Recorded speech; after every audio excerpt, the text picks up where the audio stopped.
Hey guys, it's Coit here. I actually wanted to do this video for people interested in purchasing the first version of my Flip Clock PCB. As you can see here, I'm preparing all of these to get ready to sell, and I wanted to walk you through a couple problems, or not really problems, but things to take into account if you're thinking about buying these, because this is a first revision of this PCB.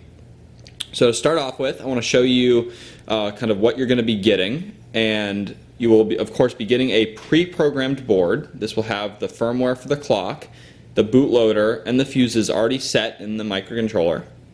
You will be getting a little power cable to connect. White is the positive voltage, black of course is ground, so pay attention when you connect this terminal to the header up here, right?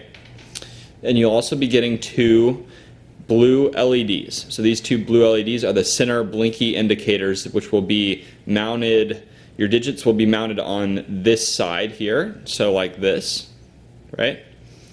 Now the orientation, this is the in-circuit programmer header, and that is going to be up, so your digits will be mounted up like this.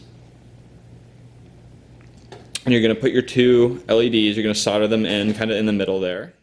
So the polarity of these digits does seem to matter which way. I'm actually not exactly sure why. I think it has to do with the magnetics in these actual flip digits. But just be careful. You might want to hold them in here. As you can see, I actually made one with pogo pins for testing purposes. So I tested each one of these boards before I sent them to you.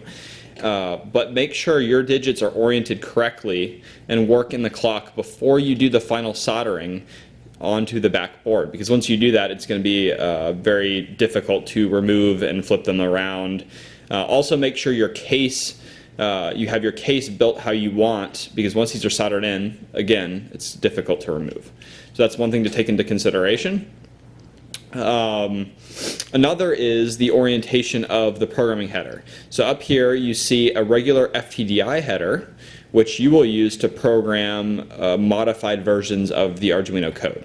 So again, you can just use the Arduino IDE with a standard 3.3 volt FTDI header, and the header is going to go on like this, such that the electronic side with the FTDI chip is facing towards the main electronics board.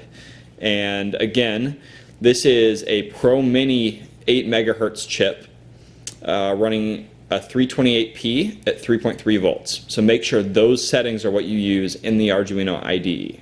You want the Pro Mini 8 megahertz 328p at 3.3 volts. That should work fine. You should be able to upload with your FTDI with no issues if you want to change my code in any way.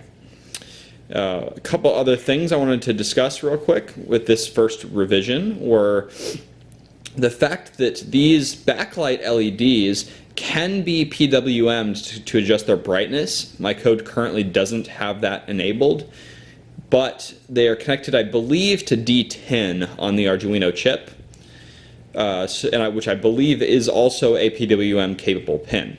And there's a transistor connected to that pin which controls these LEDs. So you should be able to adjust the brightness, I believe. I'll have to check to make sure. I haven't actually tried it, so I'll leave it to someone or at a later date to figure that out for sure.